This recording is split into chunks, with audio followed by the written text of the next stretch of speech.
कृपया शांति बनाए रखें। सभी साथियों से, सभी उत्साही नौजवानों से आग्रह है, सभी उत्साही नौजवानों से मेरा आग्रह।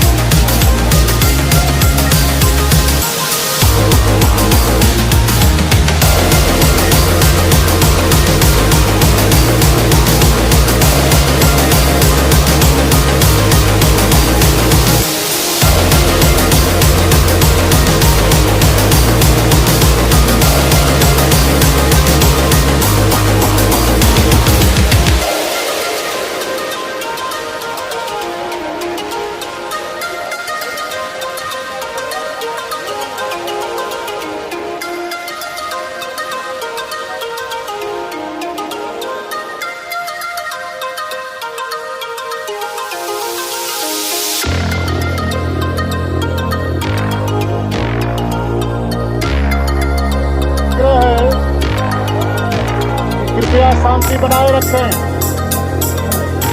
सभी साथियों से, सभी उत्साही नौजवानों से आग्रह है, सभी उत्साही नौजवानों से मेरा आग्रह।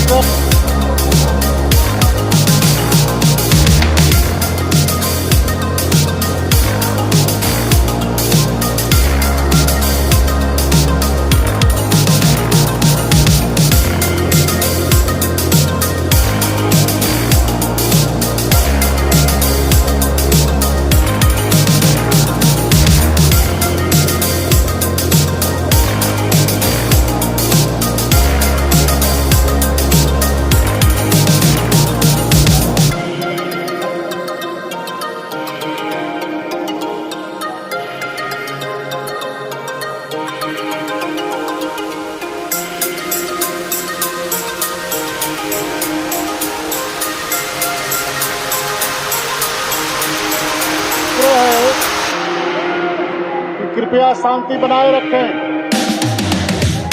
सभी साथियों से, सभी उत्साही नौजवानों से आग्रह है, सभी उत्साही नौजवानों से मेरा आग्रह।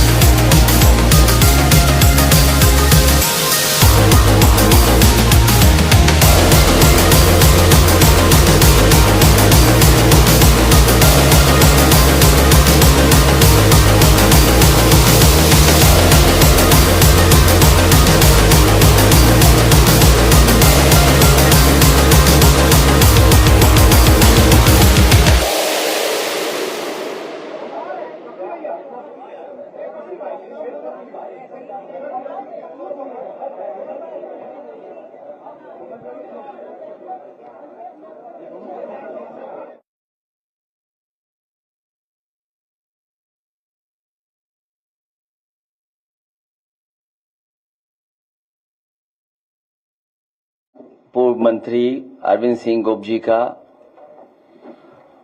उनके साथ बड़ी संख्या में सभी समाजवादी पार्टी से जुड़े समाजवादी साथियों का बहुत बहुत धन्यवाद और आभार प्रकट करना चाहता हूं। मैं आपके माध्यम से और मीडिया के माध्यम से आज महाराणा प्रताप जयंती के शुभ अवसर पर पूरे प्रदेश और देशवासियों को बहुत बहुत बधाई और बहुत बहुत शुभकामनाएं देना चाहता हूं। महाराणा प्रताप जयंती हर वर्ष इसी तरह मनाई जाती है। जहां कहीं भी हम लोग कार्यक्रम में होते हैं या आज के समय पे जो सोशल मीडिया का प्लेटफॉर्म है, उसके माध्यम से भी हम लोग शुभकामनाएं और बधाई और लोगों से जुड़ने का प्रयास करते हैं। महाराणा प्रताप जी के बारे में कोई ऐसा नहीं होगा जो नहीं जानता होगा। वो हमेशा हमें और आपको प्रेरणा देते रहे हैं। त्याग, बलिदान, वीरता का, शौर्य का। हमारे देश के समाज में अगर सबसे ज्यादा प्रेरणा कोई दे रहा है तो महाराणा प्रताप जी से हम लोगों को प्रेरणा मिलती है। न केवल इस पीढ़ी को और आने वाली पीढ़ियों को भी इसी तरीके से प्रेरणा देते रहेंगे। जहां तक महाराणा प्रताप जयंती के शुभ अवसर पर सम्मान में हम लोगों ने एक दिन का अवकाश दिया था, जयंती के अवसर पर छुट्टी की थी। आज हमारी मांग है सरकार से कि जब हम आप सब मिलकर के उनका शौर्य, उनका बहादुरी, उनका साहस, उनका बलिदान, त्याग याद कर रहे हैं, तो कम से कम भविष्य में 2 दिन की छुट्टी जरूर की जाए, जिससे एक दिन तैयारी हो सके और दूसरे दिन हम लोग बहुत खुशी और बहुत उत्साह के साथ मना सकें। हालांकि चौराहे पर और जगह उनके सम्मान में प्रतिमा लगी है। जो लोग वहां से निकलते होंगे, जाते होंगे, तो हमेशा प्रेरणा लेकर के और इंस्पायर होकर के जाते होंगे।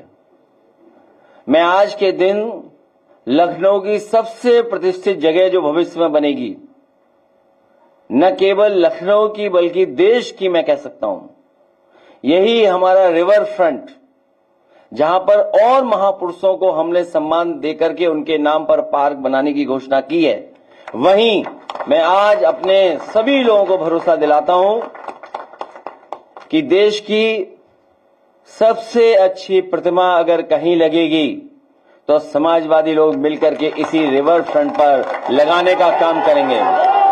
न केवल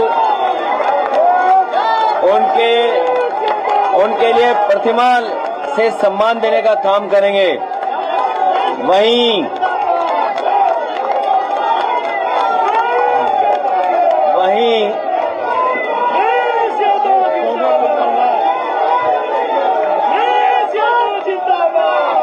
जहां हम सब लोग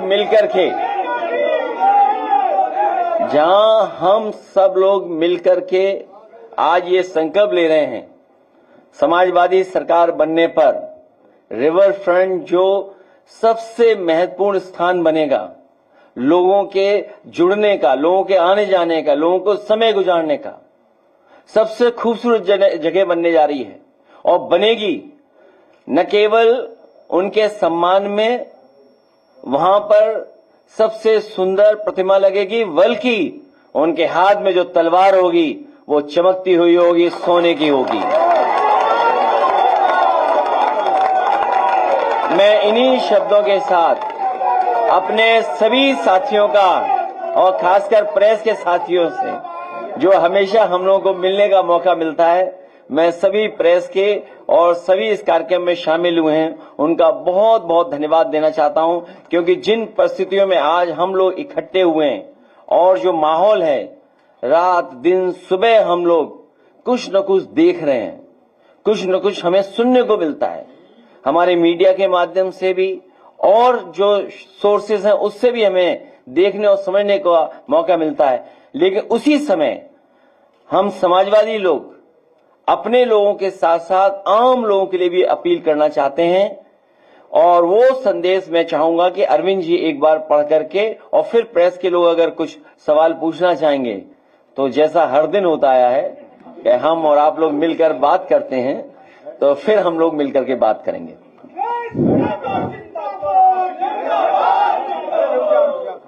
माननीय राष्ट्रीय अध्यक्ष जी और दूसरों के लिए मेला दे रहे हैं, सब मेला करे दे रहे हैं। अखबार पढ़िएगा ध्यान से, कुछ है मामला, शायद कुछ लोग जान गए होंगे। जिस तरह से एयर स्ट्राइक को लेकर के नोएडा में बैठा मीडिया जो है वीडियोस दिखा रहा है और हर 10 मिनट को पता चल रहा है कि ये फेक है। आपने भी कल एक ट्वीट किया है कि अब ये दोबारा अरविंद जी दोबारा पढ़ दो इनके लिए, और गाइडलाइन मेरे पास नहीं है, गाइडलाइन आप दोबारा पढ़ के आइए। एडवाइजरी, सॉरी, एडवाइजरी आपके लिए भी जारी है। और अगर एडवाइजरी कोई नहीं मान रहा है तो जिन्होंने एडवाइजरी इशू की है उनकी जिम्मेदारी है कि कार्रवाई करें। हम तो एडवाइजरी मान रहे हैं, हम तो वो सवाल भी नहीं पूछ रहे कि एलओआई क्यों इशू हो गया इस दौरान, कितना बड़ा महत्वपूर्ण फैसला हुआ है। एज ए पॉलिटिकल पार्टी मेरी जिम्मेदारी है, as a in a democratic country हमारी जिम्मेदारी बनती है, इसलिए मैं सवाल पूछ रहा हूं या ये सवाल मैं आपके सामने ला रहा हूं। अगर मैं पॉलिटिक्स में नहीं होता तो शायद नहीं सवाल पूछता, तो हम भी एडवाइजरी मान करके घर में बैठे होते। लेकिन आप बंकर अंकर खुलवा लेना। बोले वो पढ़िए ना दोबारा, अरे पढ़ना पड़ेगा इनके लिए। 550 हाँ, और इसी तरह बटेश्वर का 500 साल पुराना है। कहोगे बटेश्वर मुगलों के जमाने में तो वो बजट ही नहीं देते थे, हमने बजट दिया, ये कोई बात हुई? घाट बनवाए और वो तो अटल जी का गांव है। एक मिनट सोचिए, भारतीय जनता पार्टी को अटल बिहारी वाजपेयी जी के नाम पर लोक भवन कर दिया, हमें कोई दिक्कत नहीं, वहां प्रतिमा लगी उनकी, स्टेडियम कर दिया जहां आज मैच होगा। लेकिन लोग देखिए, लोग इकाना के नाम से जानते हैं, कहते इकाना है, इकाना के नाम से जानते हैं। कागज पे कुछ भी बना दो आप। उनके गांव में क्या किया सरकार ने, बताओ। हम आपको भरोसा दिलाते हैं, ये जो यूनिवर्सिटी बनी है ये हम लोग लेकर के चले जाएंगे वहीं पर उनके गांव में।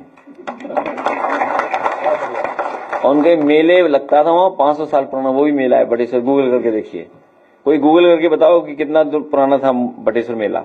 उसको ही बंद कर देगी बीजेपी एक दिन। तो 550 साल पुराना, ये भी 550 जो मैं बता रहा हूँ बटेश्वर वाला। इसमें 40% हिंदू जाते हैं। नहीं, वो सब जाते हैं, कारोबार सब जानते हैं, दुकानें सबकी होती हैं। बंद तो इसे किया। अरे यही नहीं पता झूला कौन लाया है, झूल कौन रहा है। भाई मुख्यमंत्री झूले नहीं, न झूले से लेना देना उन्हें कोई। कितने साल पुराना है? हाँ देखिए आप, बटेश्वर 700 साल पुराना है। अब कब आए थे अंग्रेज, कब आए थे मुगल, चले गए सब।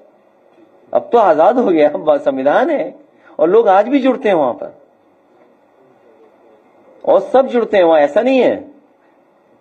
तो अगर इन्हें पता लग जाए कि 700 साल पुराना है मेला वहां, तो ये सरकार जाके उसको ही बंद कर देगी।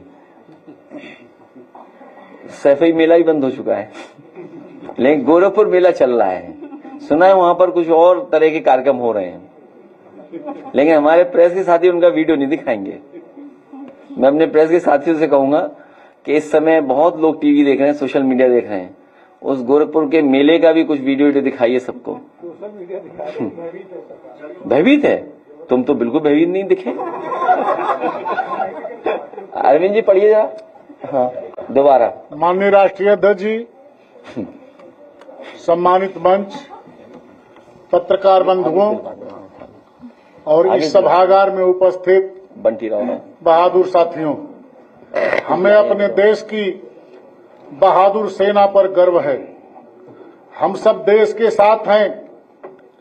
संकट का समय समझदारी की और भी अधिक मांग करता है।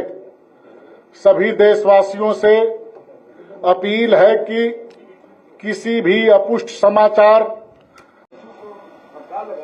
और 18 तारीख को वर्ष 20 तलब किया। सुप्रीम कोर्ट में उसकी नियुक्ति का मामला था, जो उसने नौकरियां खाली हैं, वो अभी भी कोर्ट के ऑर्डर के बाद भी सरकार ने नहीं दी। मैंने वो केस फॉलो नहीं किया है, लेकिन नौकरी भारतीय जनता पार्टी के एजेंडे में कभी नहीं रही।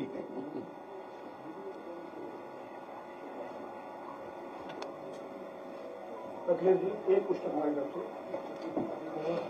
लोग जी बोल रहे थे कि जब समाजवादी पार्टी सरकार बनेगी तो कई कैबिनेट मंत्री और कई राजमंत्री से बहुतायत में शक्तियों का बोलबाला था। जब करड़ी सेना रामजी लाल सुमन के ऊपर हमला कर रही थी तो हमें लगता है प्रदेश में आपके कितने सम्मानित नेता है उन्होंने उनका विरोध किया, और नहीं विरोध किया तो क्यों? वो सेना टेम्परेरी थी, ये सेना असली है। और एक मिनट आप लोग नारे मत लगाना। और मैंने आपसे महत्वपूर्ण जानकारी दी। मैंने अभी जानकारी जो दी, मैं समझता हूं वो जानकारी आपको समझ गए होंगे आप भी। एक, जहां तक रामजा सुमन जी का सवाल है, आप क्या चीज कहां से देख रहे हो? राज्यसभा, पार्लियामेंट, और उसके बाद लगातार प्रेस में हम लोगों ने कहा कि कोई भी इतिहास नहीं उठाना चाहिए, और जो इतिहास हमें जोड़ता ना हो, जो इतिहास हमारे आप को सही रास्ते पे न ले जा रहा हो, उसको इतिहास को इतिहास ही रहने देना चाहिए। इतिहास में अच्छी चीजें भी हैं, खराब भी चीजें हैं, लेकिन उससे बड़ा सवाल जो है वो ये है कि इधर हम जो सरकारों को देख रहे हैं हर चीज को ओन कर रहे हैं। मान लीजिए कुंभ हुआ, नाम महाकुंभ दे दिया। सबसे पहले महादानी सम्राट हर्षवर्धन ने शुरू किया, जो डॉक्यूमेंट हिस्ट्री है, लेकिन सरकार ने कभी उनका नाम नहीं लिया। महादानी सम्राट हर्षवर्धन का कभी नाम नहीं लिया गया। और फिर यह भी कहा गया कि इतने वर्षों बाद हो रहा है, ये पहली बार हो रहा है, जबकि हर कुंभ उतने वर्षों बाद ही होगा। तो जो ओन करने की आदत है कि महाराणा प्रताप जी केवल हमारे हैं, महाराणा प्रताप जी सबके हैं, ये जो नई संस्कृति कुछ लोग, कुछ पॉलिटिकल पार्टी, शायद वो पॉलिटिकल पार्टी जिसके वो सदस्य नहीं रहे, वो सबसे आगे थे। जो पॉलिटिकल पार्टी आज सरकार में है, उसके वो सदस्य नहीं थे, वो कभी सदस्य नहीं थे। और अगर सदस्य उस पार्टी के रहे होते तो जो पहला प्रस्ताव उस पार्टी का था, उसमें सेकुलर और सोशलिस्ट रास्ते पर देश को ले जाने के लिए संकल्प लिया था पहले उनके प्रेसिडेंट ने। इसलिए राजनीति में महापुरुषों को नहीं लाना चाहिए और उससे राजनीतिक लाभ नहीं उठाना चाहिए। सभी महापुरुष हमारे आपके हैं। आलाउदल हमारे आपके हैं, वीर लौरिक हमारे आपके हैं, महाराणा प्रताप जी हमारे आपके हैं। इसमें कोई दिक्कत हो तो बताओ, किसी को शिकायत हो तो बताओ। हाँ, लेकिन जो आज की तस्वीर कोई देखेगा तो उसे जरूर तकलीफ होगी। और अगर मैं उनकी तस्वीर देखूं और उसमें मुझे कोई दिखाई दे जाए और अगर मैं कुछ कह दूं तो उन्हें बहुत तकलीफ होगी।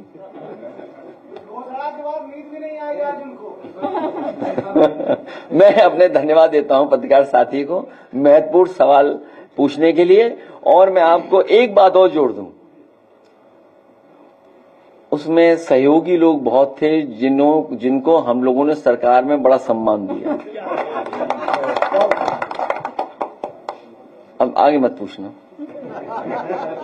सवाल है कि बहराइच में जो जेठ मेला लगता था, प्रशासन ने उसकी अनुमति नहीं दी है। और देखिए कहां से, इसीलिए मैंने कहा आपसे, और मैं फिर वही बात जोड़ता हूं, मेला किस समय किस तरीके से शुरू हुआ होगा उस इतिहास में हम लोगों को नहीं जाना चाहिए। भारत देश आजाद हो गया, हम मेले संपन्न कराते हैं। नाम जरूर हो सकते हैं पुराने, या किसी के नाम से, स्थान की वजह से नाम हो सकता है, लेकिन मेले का मतलब ये नहीं कि मेले में क्या कोई और परंपरा चल रही हो। मान लीजिए बटेश्वर का मेला है, सुनने में आया कि मुगलों ने शुरू किया था। अब उस बटेश्वर के मेले में सब आते हैं, सब लोग, घोड़ा, हाथी, जाने क्या क्या आता है उसमें, जाने कहां कहां के व्यापारी कारोबारी आते हैं। इसी तरह हर मेले में कारोबारी व्यापारी आते हैं। भारतीय जनता पार्टी कभी कारोबार को बढ़ावा नहीं दे सकती, क्योंकि कारोबार हमें जोड़ता है, काम हमें जोड़ता है, रोजगार हमें जोड़ता है। वो कारोबार के पक्ष में नहीं रह सकते हैं। मेले में हम एक दूसरे से मिलते हैं, किसी ने झूला लगाया, किसी ने दुकान लगाई, कोई सामान लाया, किसी ने सामान बनाया, बेच कौन रहा है, खरीद कौन रहा है। मेला मिलने की जगह होती है, इसलिए मेला है। ये रोजगार कारोबार के खिलाफ लोग हैं। अभी हम और आप लोग चिंता कर रहे हैं, सोशल मीडिया पर वॉर हो रहा है, इस वॉर में कोई हमारे आपके हाथ से कोई चीज चली गई, वो हमें आपको पता ही नहीं है। LOI इशू हो गया, हमें आपको पता ही नहीं लगा। भाई इस दौरान हमारे आपसे कुछ चीजें चली गई हाथ से। सोचो भविष्य में आत्मनिर्भरता, सिक्योरिटी, उसका सवाल क्या है, उसके लिए सरकार ने क्या किया। लेकिन क्योंकि हम वॉर में हैं, हम पड़ोसी देश से हम उलझे हुए हैं, हम कोई सवाल भी नहीं सरकार से कर सकते हैं। लेकिन अखबारों में जो मैंने पढ़ा, LOI इशू हो गई। क्या भविष्य में जो आने वाली पीढ़ी है, क्या हम उसको सिक्योरिटी देके जा रहे हैं देश की? क्या हमारा देश उसी से आत्मनिर्भर होगा? इसलिए आपको हमें मेले में उलझाए हैं और दूसरों के लिए मेला दे रहे हैं, सब मेला मेला करे दे रहे हैं। अखबार पढ़िएगा ध्यान से, कुछ है मामला, शायद कुछ लोग जान